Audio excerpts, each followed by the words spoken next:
I'm Walter Bitner, and I'm the Director of Education and Community Engagement for the Richmond Symphony.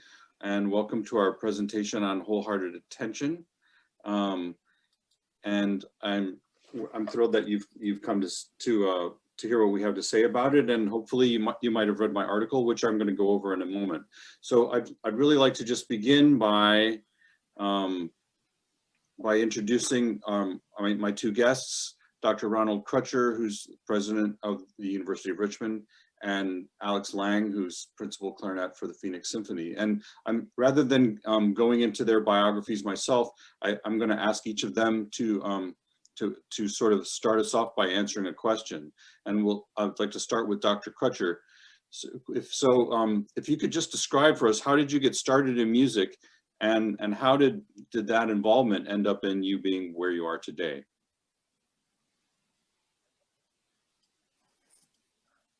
You're muted, Dr. Crutcher. All right, you would think after all these months of Zoom, I would be accustomed to that. So anyway, it's wonderful to be here with you this evening. I actually got started in music. I grew up in Cincinnati, Ohio.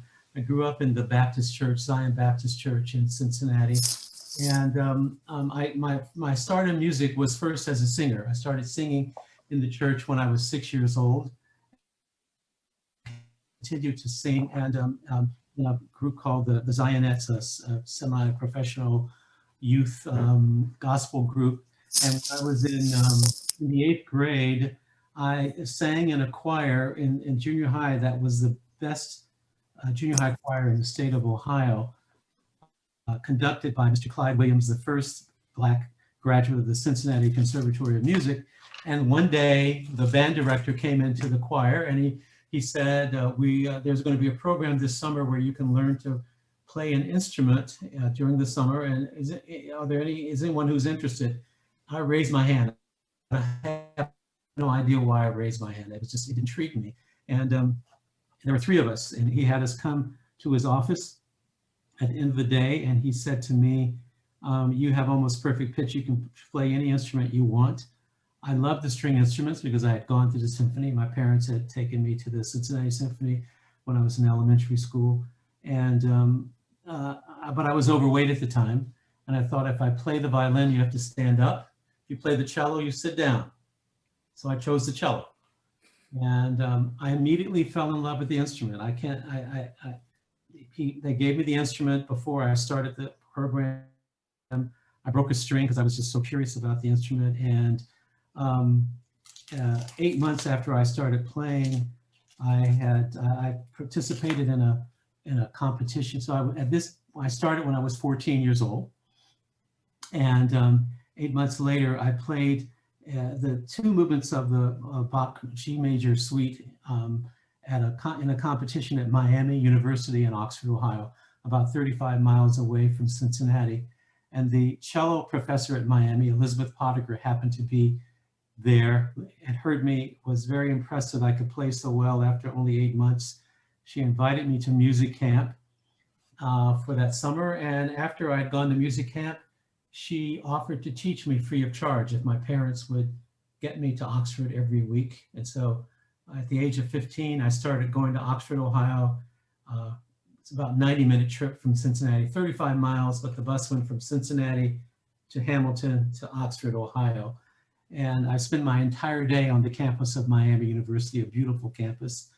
And she became my first role model outside of my parents. It's important and significant that she was a university professor, because as I said, I stayed there for the entire day. And so I learned a lot about university life, about her life, about what she was doing, about her engagement with the university. She was very active in faculty governance. And I decided, after I studied with her from the age of 15 until I went to college, and I went to Miami as an undergraduate student. And I decided that I wanted to do what she was doing, because she had a great, lifestyle. She had a wonderful house. She traveled all over the world. She was a kind of a Renaissance woman. But she also was contributing to the well-being of young people. That's something that I had a passion for. I thought teaching was something that was of interest to me. And so from the get-go, my thought about music was that I would use my music to, as a professor playing chamber music in a string quartet as she did. And I had a circuitous route because I actually ended up spending some time in Europe. I had a Fulbright and went to Germany, studied there for 5 years and studied there for 2 years and lived there for 5 years, and then came back and became a professor first at Wittenberg University and then at the University of North Carolina at Greensboro. And that's how I made the transition from university professor to administrator leader. I mean, in my 8th year there, the provost asked me if I would be interested in becoming an associate provost. I've been very active in faculty governance at the university, and she asked me if I'd do that. I said I would do it for a year on an interim basis, and quite frankly found that I loved the work. I found that I could have a even broader impact on, that is, I could have an impact on a larger number of students in my role as associate provost for undergraduate instruction and faculty development. And then I just went from there to various positions until I, eventually became a president. But I will say, again, one of the themes in my life is the role of mentors. So Liz Pottinger was my first mentor. And it was because of a mentor at the University of Texas at Austin. His name was Bryce Jordan. He was the first musician to be president of a university. He was president of Penn State University. And when I went to the University of Texas as head of the director of the Butler School of Music, he was the chair of our Fine Arts Council. And he took me out to lunch one day after I'd been there for a year and a half. And he said to me, "It's obvious to me that you're going to become a university president. Have you thought about the kind of school where you want to become a president?" And really, that was the first time. That was 1997, when I began to think, oh, well, maybe I can have an even broader impact at a higher level as a president. It's quite a story. Thank you very much. And so, Alex Laing, I'd like to ask you the very same question. How did you get started in music, and how did that end up in you being where you are today? Sure. Well, thanks for having me, Walter, and I'm really excited to share some space with Dr. Crutcher and have this conversation. My story starts, I think, very similarly, like I think many musicians, you're a young person and you're engaging with the music as it's sort of showing up in your life. In my case, I went to a school that had a lot of music in the curriculum and classrooms, but not an instrumental music program, or certainly not a traditional band or orchestra program. But through that, between age 6 and 10, it became clear, I think, to the people around me that I had a relationship with music. They gave us recorders when we were in first grade, and so I took mine home and would play it a lot. And then when I was 10 or 11, 10, I think, my parents thought I should get sort of instrumental music lessons, like formally. And so they signed me up one summer to do a beginning group clarinet lessons through the DC Youth Orchestra. So I grew up in Silver Spring, Maryland, just outside the district. And the DC Youth Orchestra, shout out, it's a great program for young people in music. A lot of great musicians have come out of there and are being nurtured within the program right now as we speak. And so I did that and, really thrived that summer. We picked the clarinet because I don't even know what a clarinet was, because I didn't really actually have that much exposure to instruments, not being in an instrumental music program. I did go to I remember going to like a National Symphony young person's concert with my father and my brother. My dad took us as sort of like a family field trip once. But in any case, So yeah, they picked the clarinet because of the recorder. They thought like, oh, a wind instrument, that makes sense. And also my grandmother on my mother's side was a huge fan of Benny Goodman, and she'd wanted one of her kids to play the clarinet and none had. So anyway, that's sort of how I end up with the clarinet. And then that fall, after the summer program ended, my mom went to a local music store and signed me up for lessons. We were really fortunate that the person teaching lessons out of this little music studio was a really dynamic and committed teacher, a guy named Charles Steyer, who then became my primary teacher from age 11 to 18. And I knew pretty early that I wanted to make this my thing. You know, the idea of defining yourself as an artist and a musician, I think gave some form to the way I was thinking of myself. And I was in a school that sort of supported that as being, you know, something that is admirable. And so off I go. And, you know, now my practice, obviously the Phoenix Symphony is a big part of it, though this year is a little different in that regard. But often, you know, I when people ask me about my practice, I talk about my practice as being about sounds and words and people. And that's actually what I think music is. I don't think music is just sound. I think music is sound and words and people. And it was in grad school where I first began to learn about orchestras as organizations and not just ensembles. And I found that looking at orchestras that way suddenly allowed me to engage with some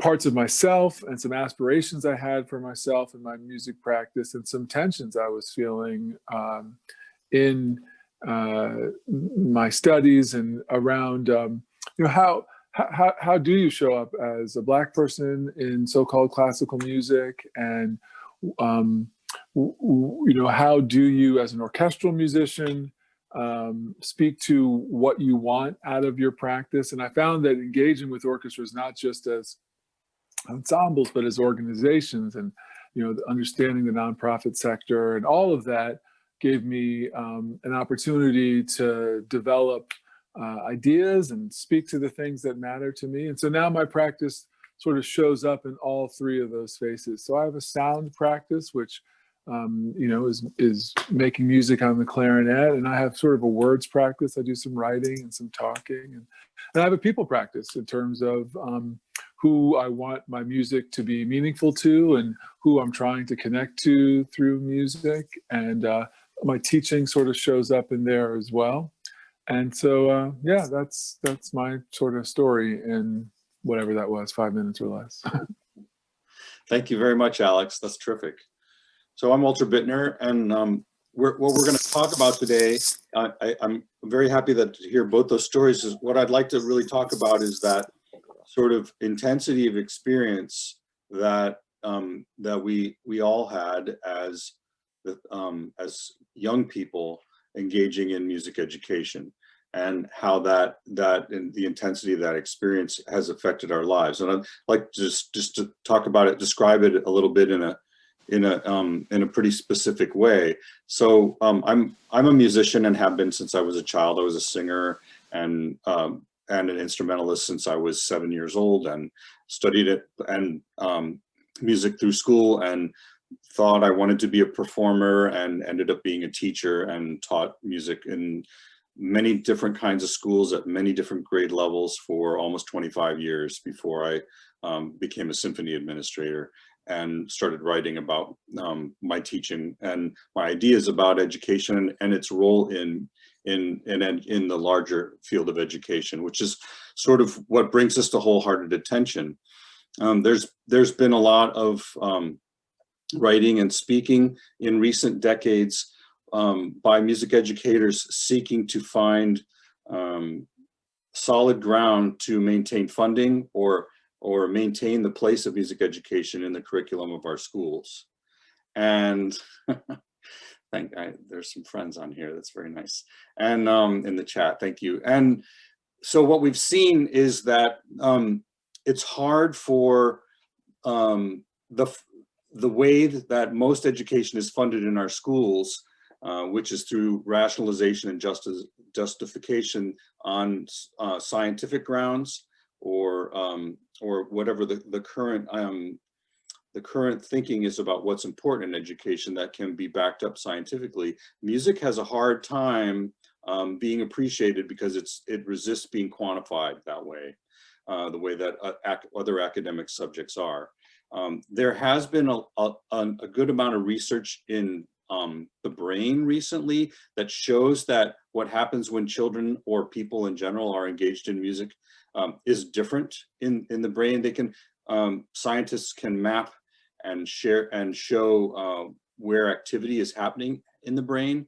And I'm not going to talk about that today, but there's a really good TED Talk, which I've just put in the chat for you to check out, about with a very entertaining animation as well, about what happens when you play a musical instrument and all the different parts of the brain that are engaged, and the higher levels of thinking that are engaged. And these kinds of arguments are pretty common for explaining to people why music is important for children. And I think also the results of music education are even more often alluded to, that students who study music generally perform better in their other subjects and are generally more likely to show up for school and be engaged in socially. But to my way of thinking, these are really results from what is really different, fundamentally different about music education. And that's what I call wholehearted attention, which is this total engagement of the child in the moment. And so I'd like to talk about it, not so much from a brain research point of view, but more of an easier to grasp philosophical understanding about what this whole engagement exactly is. And so I'm going to share my screen with you now and just talk through a brief synopsis of the article, which I'll also put in the chat in a bit. So here is my my little presentation. So we can think about the human being as basically being comprised of sort of three different parts, and this is a pretty old-fashioned way of thinking about it. There's the physical part of us, our physical body, right? And then often we talk about the intellect, which is a big focus of music education, of any kind of education. And that's, of course, often referred to as the mind. And then the emotions, which are sometimes referred to as the heart. And that this sort of, these three facets of the human being, we can think about human activity as falling usually within one or other, or a combination of these three facets. And so the idea for wholehearted attention is that the music student engages all of these faculties and more of these faculties than pretty much anything else they do in school. So if you just think about a child in a music class or in a musical ensemble, on the physical side, and anybody who's been a music student knows this, that posture, the way you sit or stand, is very important in playing an instrument or singing or engaging in music activity. A lot of musical activity takes place on the breath.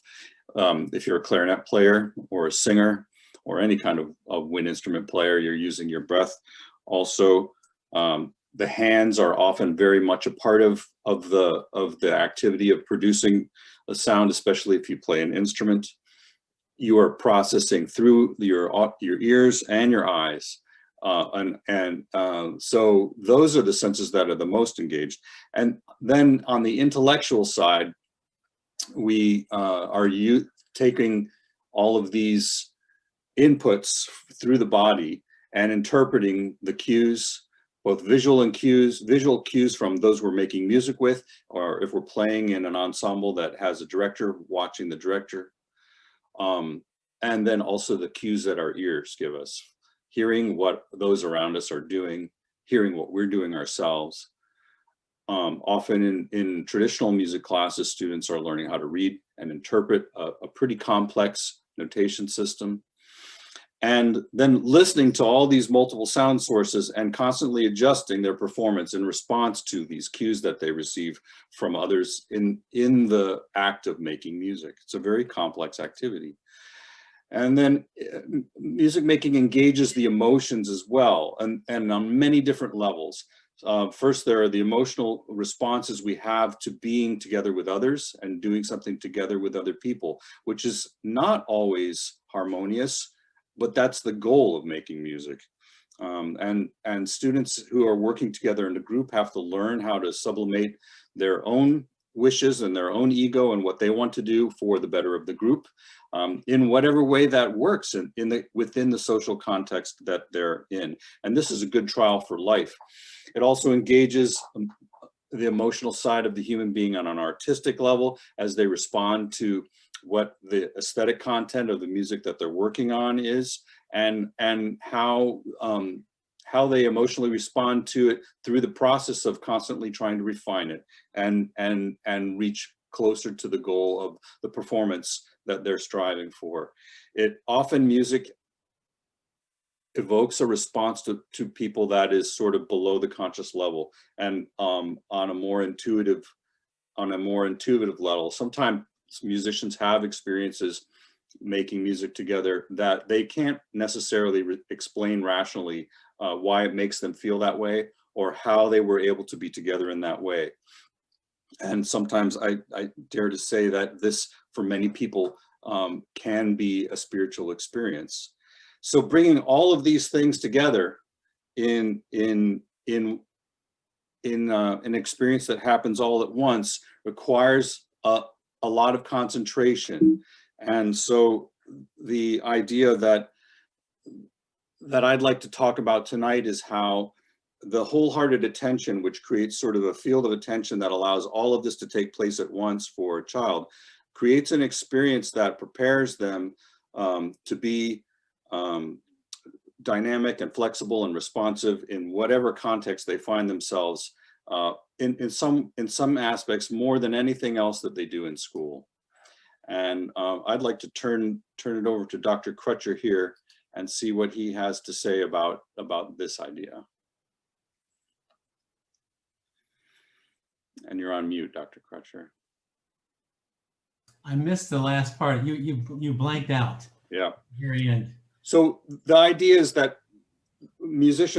students are doing so many things all at one time, all at once. And in order to do so, they have to develop this capacity for being completely immersed in the experience and in the moment in order to be successful, and in order to really achieve all of that. And that it's such a unique thing that they experience in music that happens very rarely in their other experiences at school.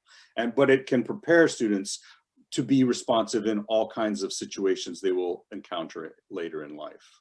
Absolutely. And it's one of the reasons why, when I'm talking to parents, when I talk to parents who are, whose children are interested in music, I say, there's a lot that the students gain from experiencing music that will provide them with lifelong skills. I mean, if I think back on my own experience, one of the things that was really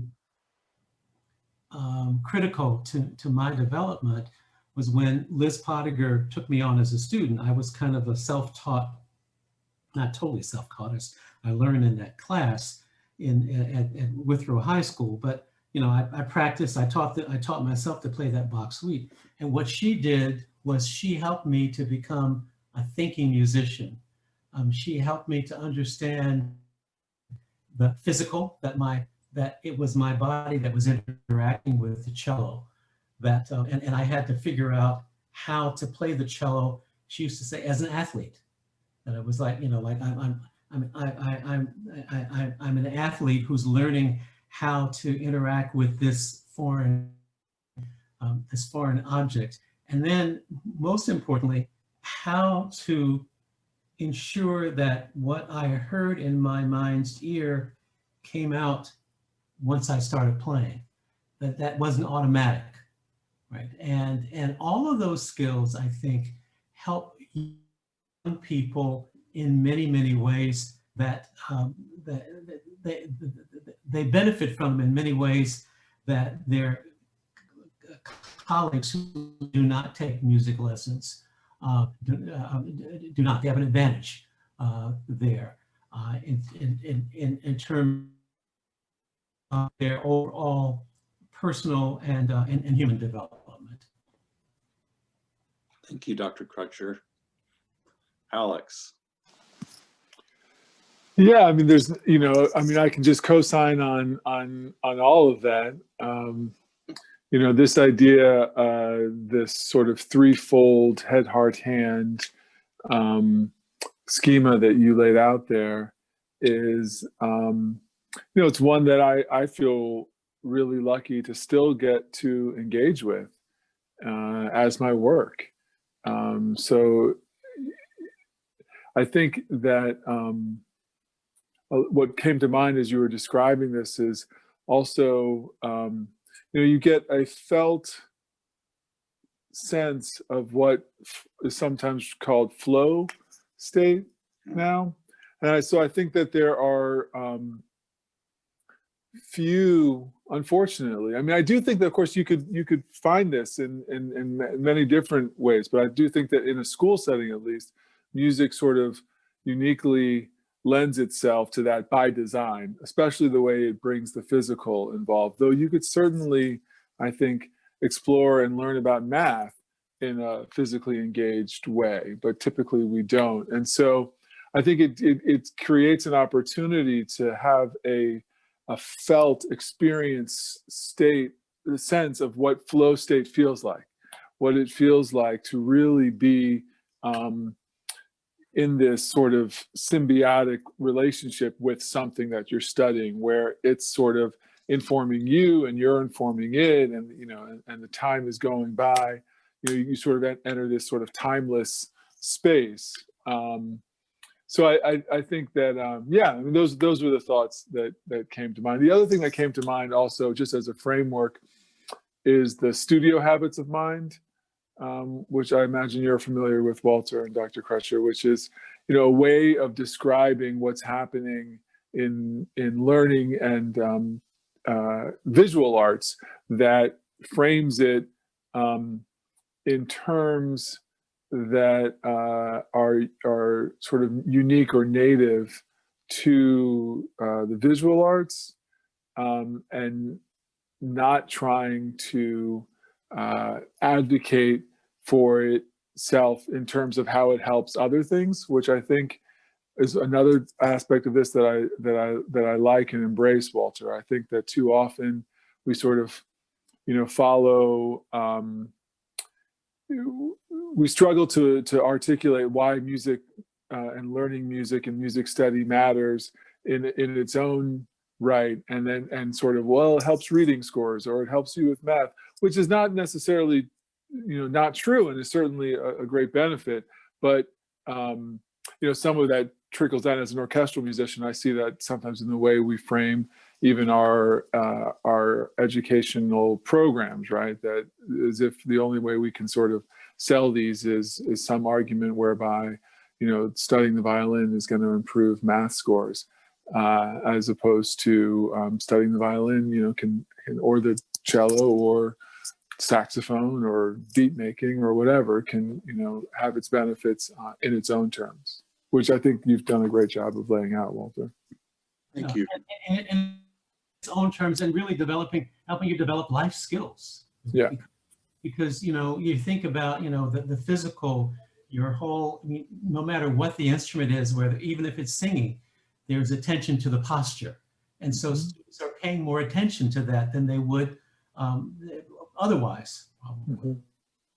Or articulation, both verbal articulation as well as instrumental articulation. Those are all that attention to detail is an aspect that they might not otherwise explore had they not been introduced to music.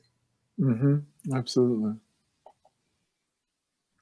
Yeah. One of the things that's it's not unique only to music, but it's definitely a huge emphasis of any kind of music study is the idea of practice. And practice is, for any musician, it's really a loaded word, you know, because we start engaging with that concept very young and carry it throughout our lives. And practice is this idea of constantly returning to this kind of same activity over and over and over again. And yet somehow through it's sort of like continuing to polish something and make it shine brighter and more true and more, you know, to improve. We hold in our mind or our hearts or both this ideal that we're striving to attain, and through practice we may not ever get it. It might always be an Occam's razor, but we're always striving to sort of better ourselves through this practice. And learning how to play an instrument is a kind of practice. But I think the idea for me is that if we learn how to play an instrument well, we could technically take that idea of practice and apply it in other parts of our lives. And that's what I'd sort of like to ask you next, is that, you know, and wholehearted attention is the practice, really, you know. It's putting all of yourself into this moment when you're working on something.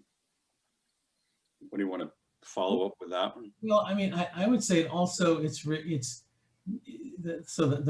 practice is critically important, and kind of the routine of doing that, but it's also not unrelated to discipline.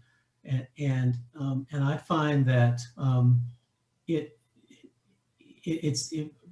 students who really kind of get into the practice and doing it over and over again, even those who have not had a predilection to be more disciplined become more disciplined, because they enjoy the outcomes that they have. And I think it was M. Scott Peck who once said, you know, kind of discipline is the basic set of tools required to solve life's problems. And so you can take that skill, that which you've learned and honed as a result of practicing your instruments, and apply that to almost anything in your life.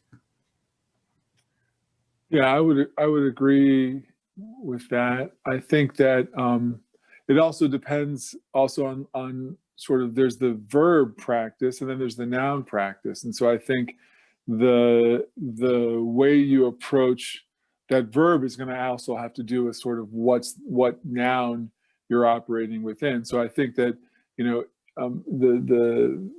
the noun practice, to have a practice that I was sort of brought up in and have largely cultivated now, is based on sort of music it's a presentational practice, right? Which is different from a participatory practice. And I think that that's gonna, you know, sort of and there's other kinds as well, but just looking at those two, presentational versus participatory, I think is gonna have some impact on what your practice, the verb, is. And so I just wanted to make that distinction, because I think that certainly, you know, the Richmond Symphony and my practice is sort of presentational by design, though of course, Walter, you're an educator, but you're operating inside the symphony. So I just want to make sort of foreground that a little for us. But having said that, yeah, absolutely, right? The idea of, you know, my teacher had a quote on the top of his music, like taped to the top of his music stand, you know, step by step, walk the 1,000-mile road. So, you know, at like, I don't know, 12, 14, whatever, I like, you know, typed on a typewriter, typed up that same thing and taped it to my music stand. That idea of sort of eating the elephant one bite at a time, you know, having the discipline, as Dr. Crutcher talks about, as well as like the humility, which was really difficult for me, actually, you know, because, you know, people are paying attention to you and they're telling you you're good and you believe that and want to be. And so it's difficult to sort of, you know, learn to love the not knowing, you know, the journey of going from not knowing to maybe knowing. But in any case, I think that absolutely, it's a rare thing, right? That like lets you sort of have that experience of, in the course of, and it's really, really rich when you're young, actually, because like like Dr. Crutcher was saying in his own story, you're actually like improving really quickly in the beginning, relatively speaking. I mean, the first lesson, it doesn't feel very quickly, but relative to the rest of your life, right? The growth between like 14 and 21 on an instrument isn't really matched. And I'd love to think that I would love to have another growth period like that. I mean, my God, it would be like growing another finger or something, because I went from not being able to play anything at 10 to being able to play like a lot of stuff, almost as much as I can play now. I play it better now, but I could really command the instrument pretty well by 18 in terms of just getting around it. And so to be able to experience that like growth and that journey,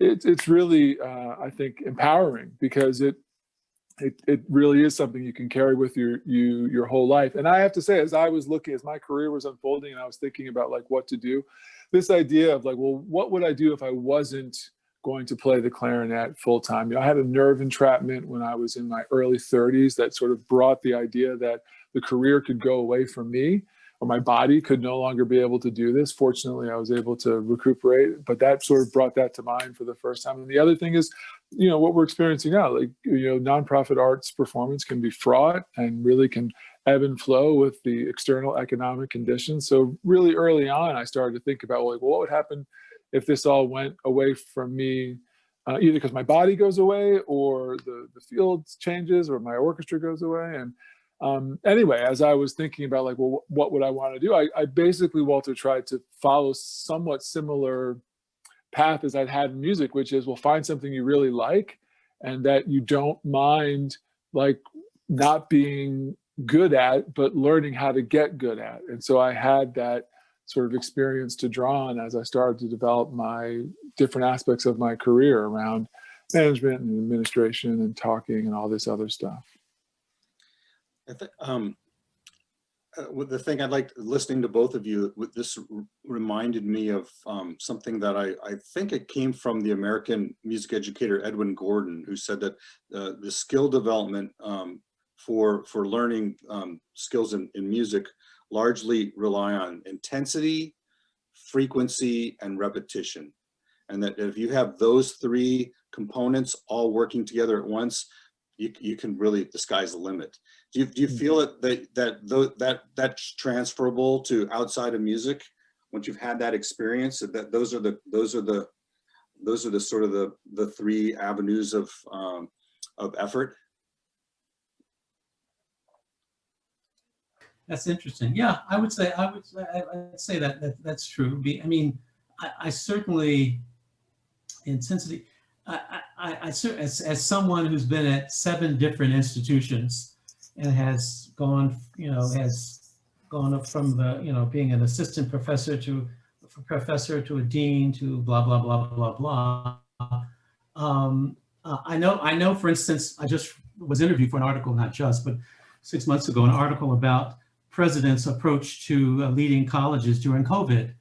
And what I pointed out is that, initially when COVID hit, I panicked thinking about, oh my God. And then I thought back on 2008, 2009, different kind of situation, but also a very turbulent situation. And for me at the institution where I was in particular, very, very problematic. So I really do think that is true. But I want to go back to something that Alex was talking about, and that's the practice, the difference between when you're young and you get older. As you were speaking, just yesterday I was listening to Alyssa Weilerstein, whom I've known since she was a little girl, my daughter, and she were in the Suzuki program, or we're at CIM together. And I was thinking back on when I first learned the Dvorak concerto and how easy it was.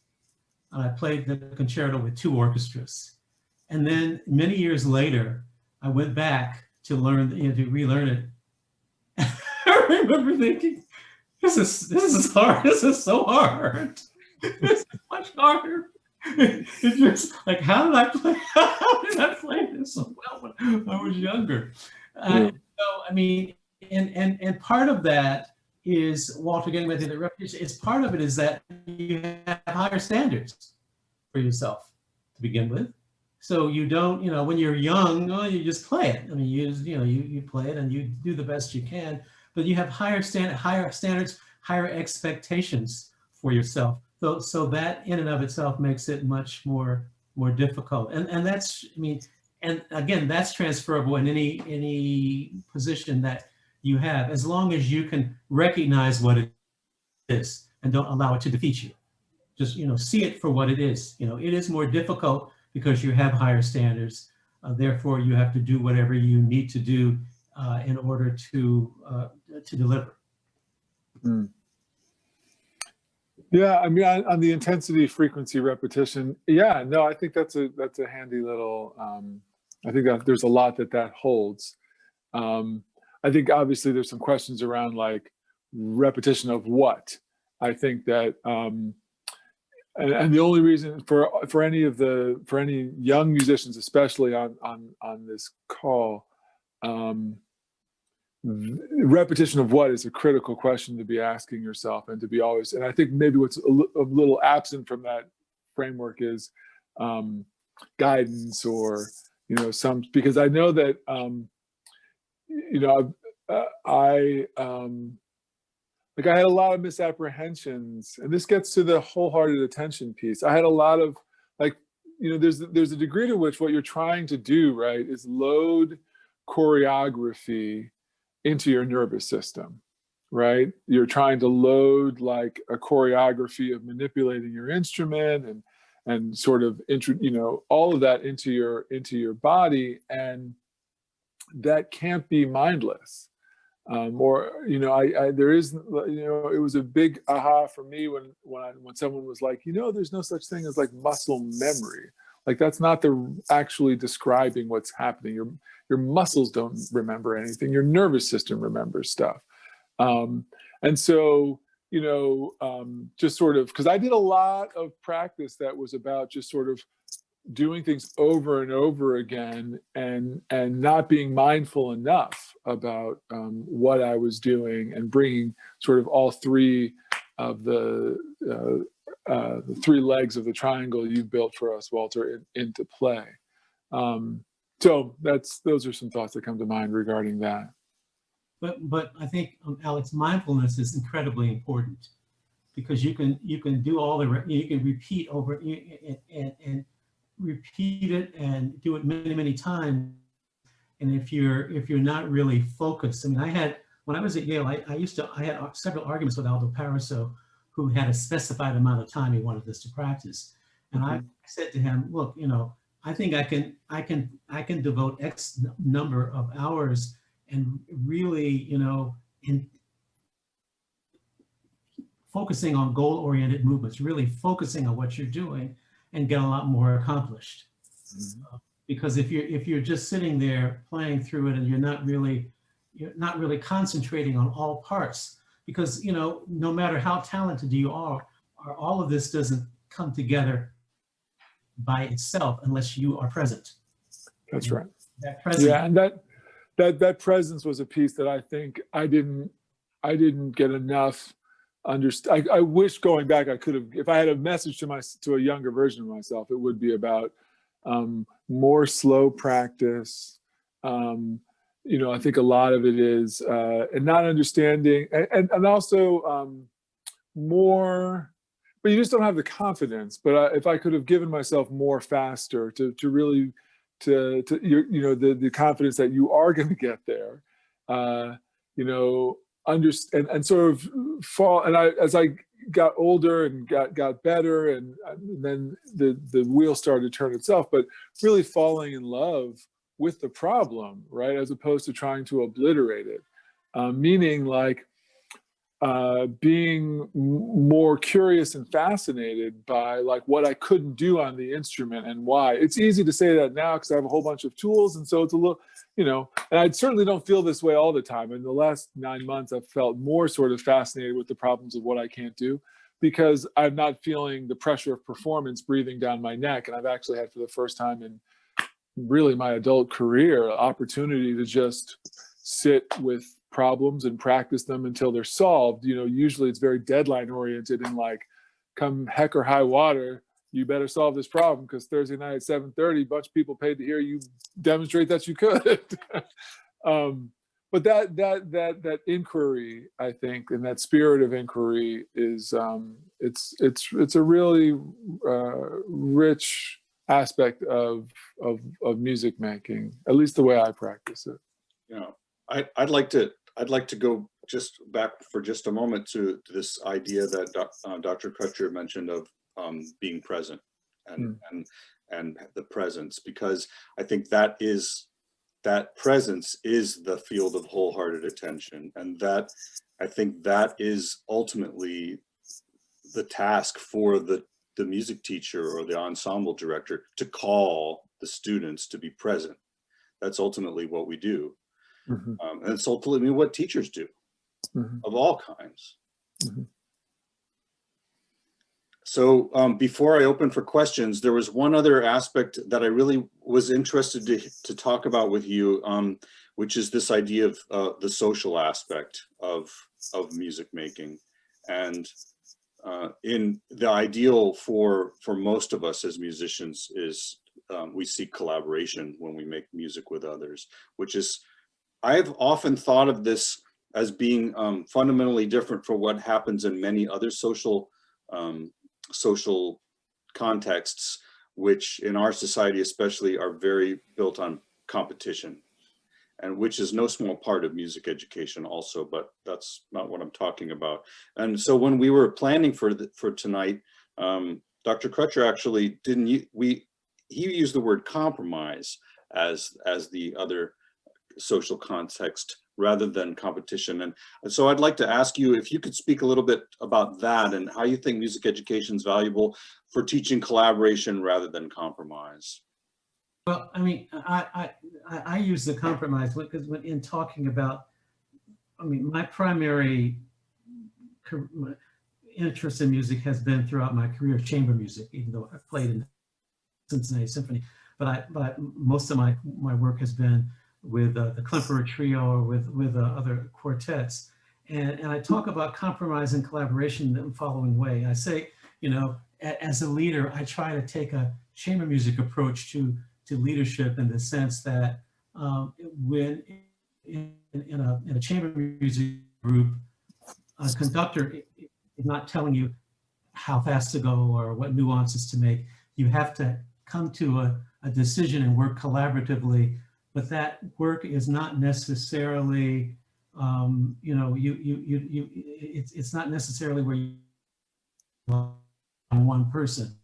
You have to figure out to get how to make that decision, and then eventually there's someone, you know, who has to step up and say, okay, guys, this is the way we're going to go. But that practice of being able to negotiate, if you will, is I think critically important, not only in chamber music organizations, but in other organizations as well. And that's what I try to think about as a leader.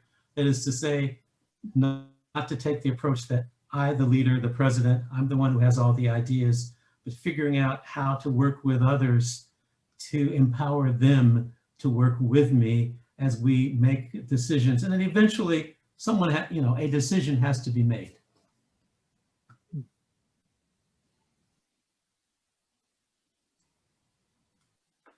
All right, thank you very much. And so at this point, since we're nearing the end of our hour together, I'd like to invite, first of all, anybody who's comfortable to show their screens. And if you have questions for any of us about any of this, please, this is a chance to ask it. You could type it in the chat or raise your hand on Zoom like the students do in a lot of our classes, and if not, we'll say goodnight.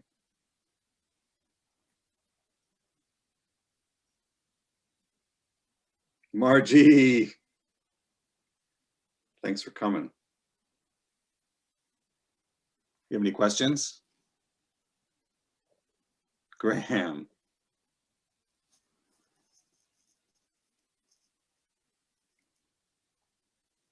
So Kim G has a question.